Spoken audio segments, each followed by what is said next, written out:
तो we are starting with accounting equation, ठीक है। अब अकाउंटिंग इक्वेशन के बेसिक चीज़ है कि फॉर्मूला क्या है, assets is equals to liabilities plus capital, ठीक है। ये हमारा बेसिक रूल होता है अकाउंटिंग इक्वेशन का, जहां कहते हैं हम asset should be equals to are liabilities plus capital. कहने का मतलब क्या है कि जो हमें बेनिफिट मिल रहा है, राइट, पहला हम बाहर वालों को देंगे और बचा हुआ हम किसको देंगे बताइए, ओनर को। क्या चीज़ क्लियर। अब ओनर का क्या होता है, कैपिटल अकाउंट में क्या आता है, जो पैसा ओनर से लेना हो, जो पैसा ओनर को देना हो, जो फायदा है वो भी किसको जाएगा, ओनर को, जो नुकसान है वो भी कौन बेयर करेगा, ओनर।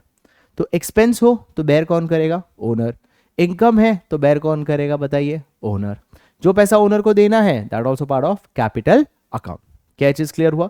जो बाहर वालों को देना है वो किसके अंदर आएगा बताइए, लायबिलिटीज के अंदर, और जो हमारे एसेट्स है वो इधर आएंगे एसेट्स अकाउंट। क्या चीज क्लियर। सबसे पहली एंट्री हम क्वेश्चन नंबर 1 कर रहे हैं, लिखा है स्टार्टेड बिजनेस विथ कैश 45,000। तुम देखो बिजनेस के पॉइंट ऑफ व्यू से क्या आया, पैसा आया, राइट। तो फर्स्ट यहां पे आपको नरेशन लिखना है, स्टार्टेड बिजनेस विथ कैश। तो कैश कितना आया बताइए, 45,000। और ये कैश लाया कौन, ये कैश कौन लाया, ओनर लाया। तो ओनर अकाउंट में मैं कितना ऐड कर दूंगा बताइए, 45,000। अब ये चीज ध्यान रखना कि तुम्हारे हर ट्रांजैक्शन के बाद जो टोटल है वो मैच होना चाहिए। तो अगर इसका टोटल मैं करूं तो 45 आ रहा है, फर्स्ट की करने की जरूरत नहीं होती, सॉरी, फर्स्ट की आपको करने की जरूरत नहीं है। Is that clear. अगला entry, open a bank account with a deposit of how much, 45,000। तो हमने एक बैंक अकाउंट खोला, ठीक है। तो यहां पे लिखेंगे क्या बताइए, ओपन अ बैंक अकाउंट। अच्छा मतलब बैंक में पैसा आया, तो यहां पे एसेट है, बैंक इज एन एसेट। तो बैंक में मैंने क्या कर दिया बताइए, 45,000 प्लस कर दिया। पर ये पैसा I am so 4500, sorry my bad, 4500 हमने क्या कर दिया बताइए, प्लस कर दिया। और ये जो पैसा है वो कहां से गया, कैश में से गया। तो कैश में से 4500 हमने क्या कर दिया, माइनस। इजी। तीसरी एंट्री है, bought goods from Miss son and co for 11,200। सबसे पहली बात बताओ, ये मेरा कैश परचेज है या क्रेडिट परचेज है। क्यों क्रेडिट है, क्योंकि सर पार्टी का नाम दिया है बट कैश वर्ड यूज नहीं किया है। अगर पार्टी का नाम नहीं दिया होता तो कैश परचेज होता। अब ध्यान से सुनना, बॉट गुड्स, तो तीसरा हम लिखेंगे बॉट गुड्स ऑन क्रेडिट। तो मुझे बताओ, जब हमने बॉट गुड्स किया तो क्या आया बिजनेस में, स्टॉक आया। तो स्टॉक आया तो स्टॉक इज एन एसेट। तो स्टॉक में मैंने क्या कर दिया, प्लस कर दिया। कितना प्लस कर दिया बताइए, 11,200। अगर मैंने इसके बदले कैश पे किया होता तो मैं कैश में से उतना अमाउंट क्या कर देता, माइनस। बट पे करना बाकी है, और कोई भी चीज पे करना बाकी हो उसे हम क्या कहते हैं, लायबिलिटी। तो लायबिलिटी के अंदर मैं एक कॉलम बनाऊंगा जिसका नाम क्या है बताइए, मिस सन एंड को। और इसके अकाउंट में मैं कितना ऐड कर दूंगा बताइए, 11,200। क्या ये चीज क्लियर, क्या ये सबको समझ आया।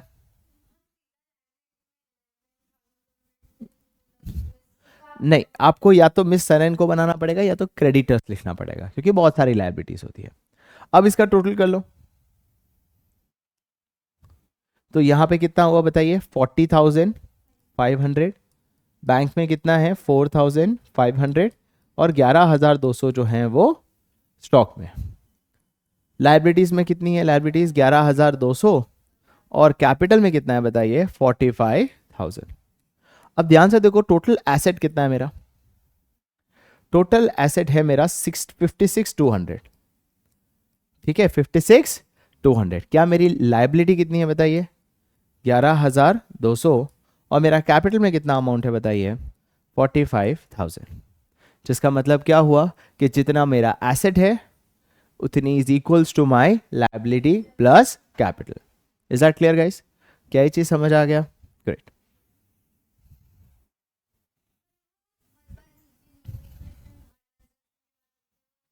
हम नेक्स्ट क्वेश्चन जो कर रहे हैं दैट इज क्वेश्चन नंबर 3. ठीक है. Prepare an accounting equations and balance sheet on the following basis. Gurman started business with cash. तो पहले फॉर्मेट लिख दो. It is particulars is equals to, बताइए, your assets should be equals to your liabilities plus capital. क्या चीज clear? चलिए. Gurman started business with cash how much? 20,000. तो started business with cash. तो कैश में कितना आया बताइए? 20,000. और ये कैश कौन लेके आया बताइए? ओनर. तो कैपिटल में भी मैं कितना लिख दूंगा बताइए? 20,000. क्या चीज clear? Simple. Second, he purchase a furniture for 2,000. क्या आया? फर्नीचर आया. क्या दिया? कैश दिया. तो कैश में हम प्लस करेंगे या माइनस करेंगे? माइनस, क्योंकि कैश गया ना, राइट? तो दूसरी एंट्री क्या होगी? Purchase furniture. तो फर्नीचर में मैं क्या करने वाला हूं बताइए? प्लस करूंगा. कितना प्लस करूंगा बताइए? 2,000. और इस किस में से माइनस करूंगा बताइए? कैश में से. क्या चीज क्लियर? समझ आया? अब या तो आप टोटलिंग लास्ट में भी कर सकते हो या हर ट्रांजैक्शंस के बाद भी कर सकते हो. डिपेंड, तुम्हारी स्कूल क्या कहती है. मैं यहाँ पे एक टोटल कॉलम बना देता हूँ और यहाँ पे क्या लिखूंगा? टोटल कितना हुआ cash? 18,000 plus 2,000 is equals to 20,000. तो आप जैसा आपको फाया वैसे आप कर सकते हो. थर्ड क्या है? ही पेड रेंट 200. तो हमने पहले एंट्री क्या लिखेंगे बताइए? ध्यान से सुनना. Paid rent. क्या गया? कैश गया. कितना कैश गया बताइए? 200. अब जब ये कैश गया तो ये खर्चा हुआ. रेंट इज अ खर्चा. और खर्चा बेयर कौन करेगा? ओनर. तो ओनर को फायदा हुआ या नुकसान? तो जो भी ओनर को फायदा होता है वो प्लस करते हैं और जो ओनर का नुकसान है वो माइनस करते हैं. तो ओनर में मैंने कैपिटल में से कितना माइनस कर दिया बताइए? 200. समझ आया?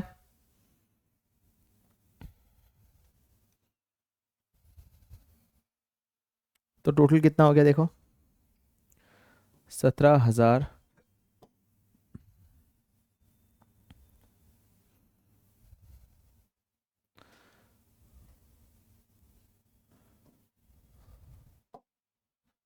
17,800 plus 2,000 is equals to what? 19,800. मेरा ट्रांजैक्शन मैच हो रहा है. नेक्स्ट क्या है? He purchase goods on credit how much? 3,000. तो यहाँ पे क्या लिखूंगा बताइए? Goods purchase on credit. क्या आया बुक्स में बताइए? स्टॉक आया. तो स्टॉक में मैं कितना ऐड करूं? 3,000 ऐड कर देता हूं. क्या इसका पैसा जो है वो मुझे दे दिया या देना बाकी है?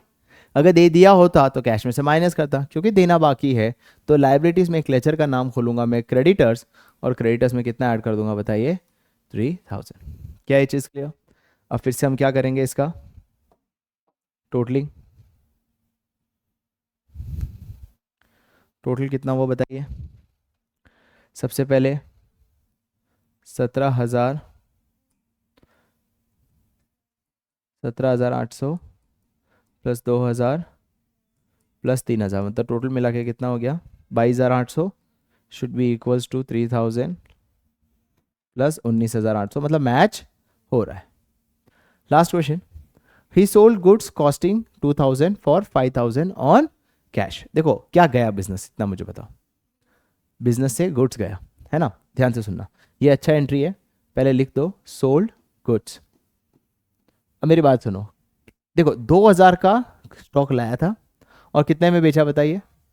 मेरा सवाल है कि स्टॉक में माइनस कितना करूं? मुझे ये जरूर पता है स्टॉक गया है, बट 2,000 माइनस करूं या 5,000?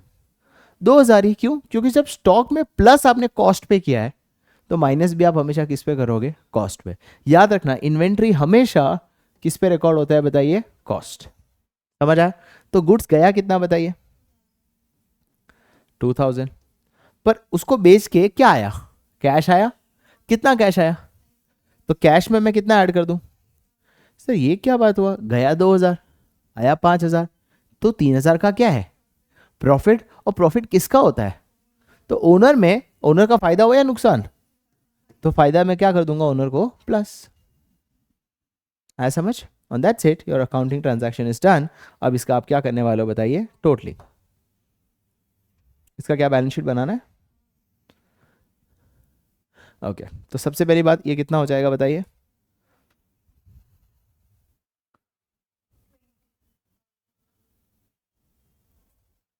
ये हो जाएगा 22,800 प्लस ये हो जाएगा 2,000 प्लस ये हो जाएगा 1,000। तो टोटल एसेट कितना हो गया बताइए?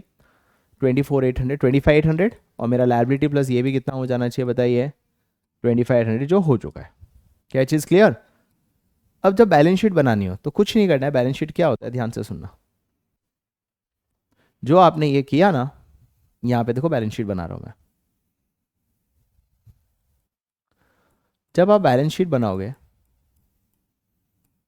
आपको कुछ नहीं करना है, आपको ये देखना है कि टोटल एसेट में आपके पास क्या क्या है।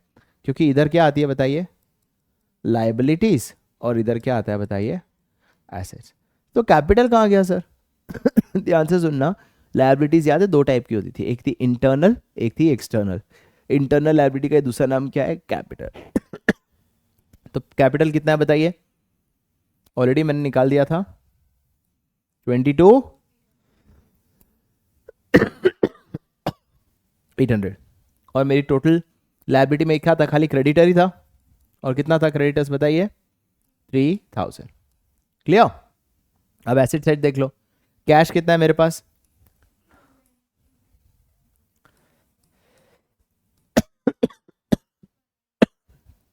फर्नीचर कितना है?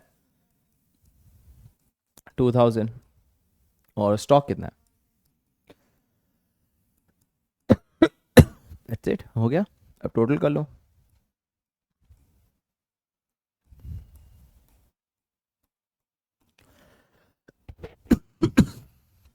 क्या चीज क्लियर?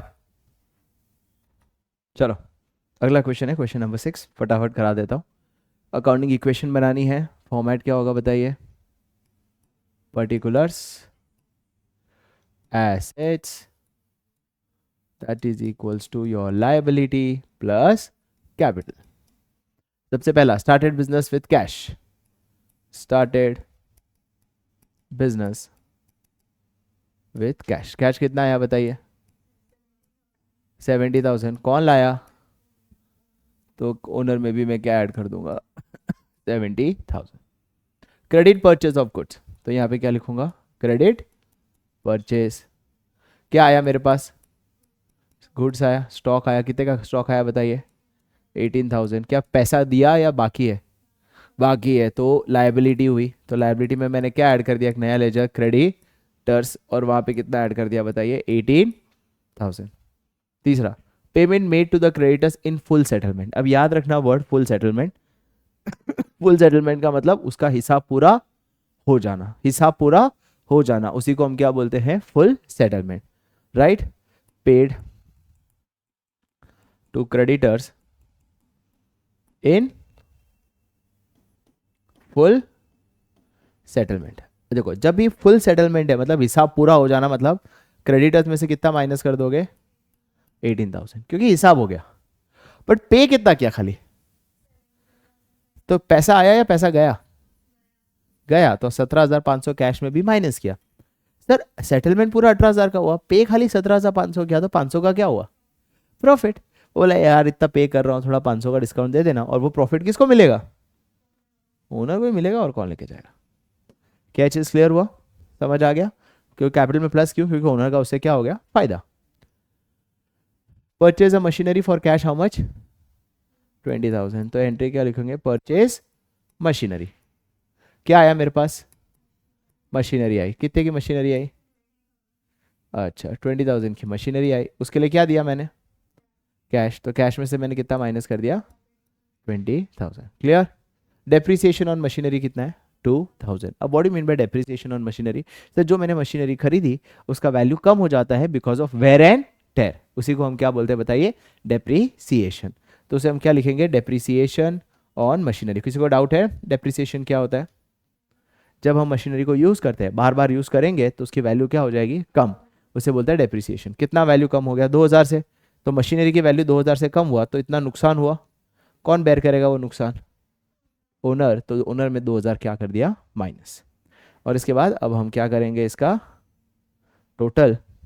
तो कैश का टोटल हुआ, ये 20,000 माइनस किया ना मैंने, 37,500 ना। तो 37,500 माइनस होगा ना 70 में से, इसका आंसर आएगा 32,500। ठीक है। फिर स्टॉक में कितना होगा? 18,000, और मशीनरी में होगा 18,000। Is that clear? Total if I am not wrong it will be around 68,500। Creditors आपका जीरो है और ये 68,500 है, तो अपना आंसर मैच हो गया। क्लियर? Question number 7। अब देखो क्वेश्चन नंबर 7 में जो इजी वाले हैं वो हम फटाफट कर लेंगे, जो नया है हम उसके ऊपर डिस्कशन करेंगे। क्लियर? अब क्वेश्चन 7 में ध्यान से देखो, तो पहले फॉर्मेट लिख देता हूँ।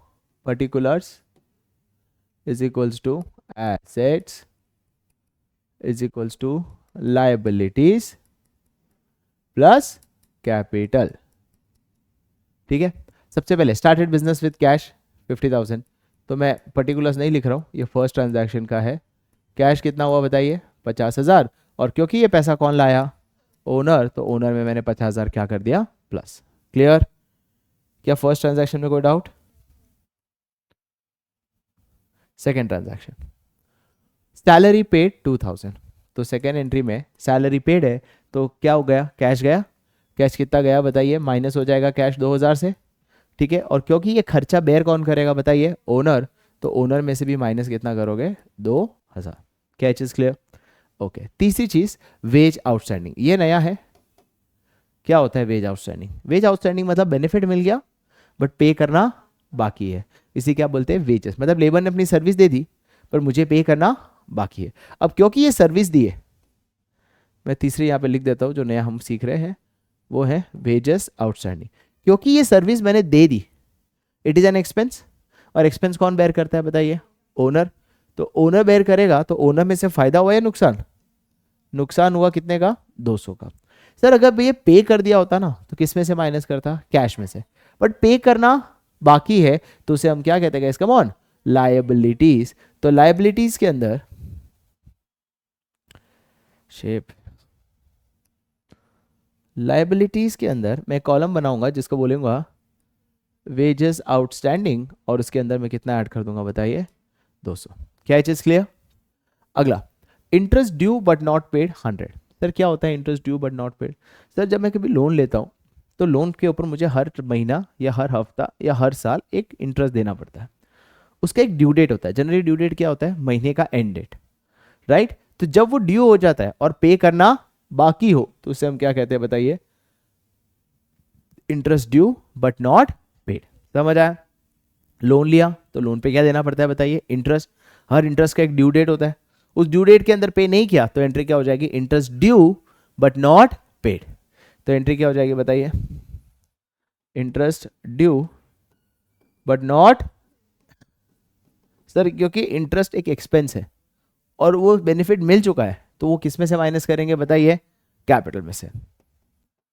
बट अभी तक पे करना बाकी है, तो पे करना बाकी है तो मतलब क्या हुआ? लायबिलिटी।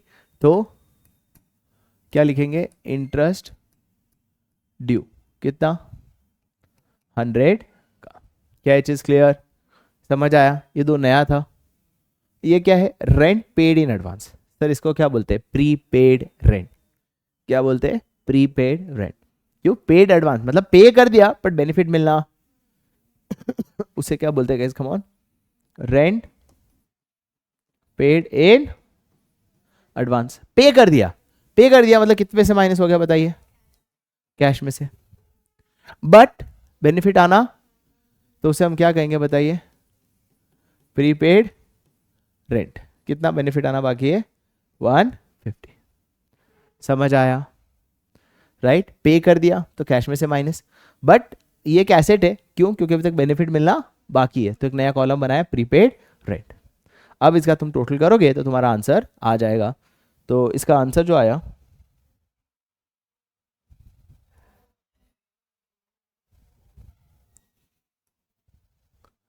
48 है ना, 47,850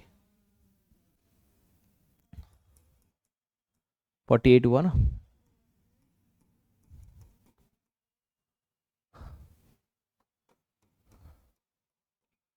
देखो दोनों में मैच हो गया।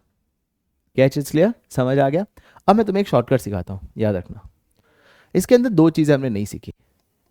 एक हमने सीखा प्रीपेड एक्सपेंस और एक हमने सीखा आउटस्टैंडिंग एक्सपेंस।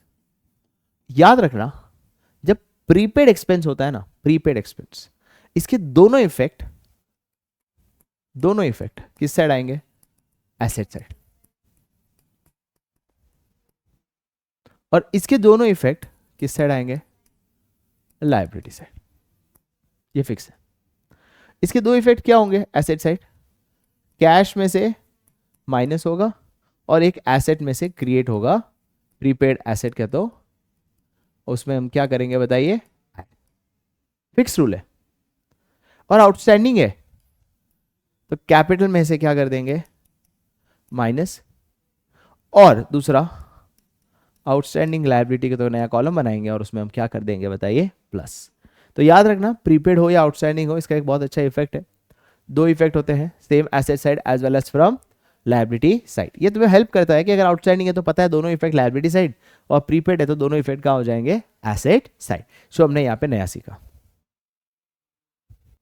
अगला क्वेश्चन जो हम नया करने वाले हैं, अगेन जो सिंपल क्वेश्चन है वो डायरेक्ट करेंगे, नया जो नया सीखेंगे, हमने लास्ट क्वेश्चन में नया क्या सीखा, outstanding interest and outstanding expense and prepaid, नया सीखा।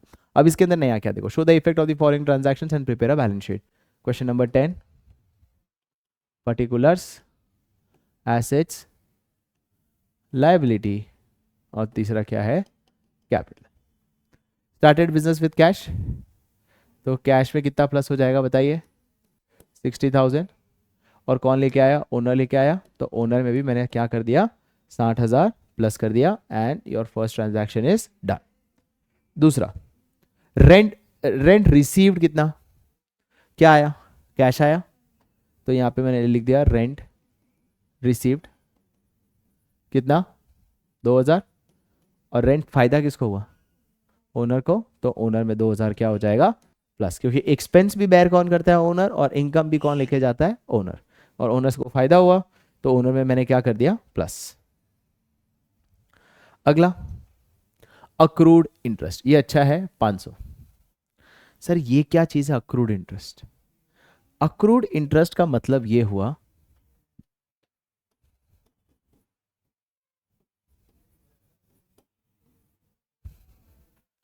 कि इंटरेस्ट ड्यू हो चुका है बट पे करना बाकी है, राइट। वो कब होता है, जब एक्सपेंस के पॉइंट ऑफ व्यू से सोचते हैं। बट सामने वाले के पॉइंट ऑफ व्यू से सोचो ना, फॉर एग्जांपल मैंने इसको लोन दिया, पर्सन ए ने लोन किसको दिया है, पर्सन बी को, तो इंटरेस्ट किसको चुकाना है बताइए, बी को, किसको चुकाना है, ए को। तो बी के लिए अगर वो पे करना बाकी होता है तो हम क्या लिखते हैं, interest due but not paid. तो ए के लिए क्या होगा, इंटरेस्ट अक्रूड। जिस दिन उसको पे करना बाकी है उस दिन इसको रिसीव करना बाकी है। तो ये अपने किताब में क्या लिखेगा, इंटरेस्ट ड्यू हो गया बट पे करना, तो उस दिन ये क्या लिखेगा, इंटरेस्ट मेरा अक्रू हो चुका है बट रिसीव होना बाकी है, इसलिए एक ही शब्द में लिखते हैं हम लोग, इंटरेस्ट अक्रूड। समझ आया, क्लियर हो चुका है, राइट। अब ये इसके लिए ये एक लायबिलिटी है तो इसके लिए ये एक एसेट है। समझ आया, क्लियर, क्योंकि इससे उसको पे करना बाकी है और इसको लेना बाकी है। कोई चीज लेना बाकी हो तो एसेट, कोई चीज देना बाकी हो तो लायबिलिटी। कैसे क्लियर हुआ, तो ये नया है अक्रूड इंटरेस्ट। अब एसेट है तो एसेट के अंदर एक लेजर क्या बनाऊंगा बताइए, इंटरेस्ट अक्रूड कितना, 500। और क्योंकि ये फायदा है तो ओनर को प्लस क्या कर दूंगा बताइए, 500। समझ आया, क्लियर। एसेट है और फायदा हुआ, इसलिए हम क्या करें, क्योंकि इनकम है तो फायदा कैपिटल में प्लस, और पैसा आना बाकी है इसलिए एसेट में भी प्लस, ये इंपॉर्टेंट है। Commission received in advance 1000, sir received क्या आया, कैश आया, good. Commission received in advance क्या आया, कैश आया। कैश में मैंने क्या कर दिया 1000 प्लस, पर सर्विस दे दी या देनी बाकी है, क्योंकि एडवांस है ना, सर्विस देनी, और जब चीज कोई सर्विस देनी बाकी हो तो यहां पे क्या लिखूंगा, कमीशन रिसीव्ड इन एडवांस कितना 1000। क्लियर, समझ आया। अब नेक्स्ट क्या लिखा है बताइए, अमाउंट विड्रॉन। अब कुछ भी नहीं लिखा है तो अमाउंट कौन विड्रॉ करेगा बताइए, ओनर विड्रॉ करेगा। अब अज्यूम कर रहे हैं कि ये पर्सनल पर्पस के लिए विड्रॉ कर रहा हूं, तो कितना विड्रॉ किया उसने 5000, किसने विड्रॉ किया, तो ओनर में भी 5000 क्या कर दिया मैंने माइनस। क्या ही समझ आया, क्या ही क्लियर हुआ। अब टोटल कर लो, 62 63 58,000 plus 500 plus 1000 is equals to 58, नहीं ये 1000 तो लाइबिलिटी है ना, वही इज इक्वल्स टू 1000 प्लस 57,500 होना चाहिए, फिर 62, हाँ 57,500, देखो मैच हो गया। इज दैट क्लियर, समझ आया।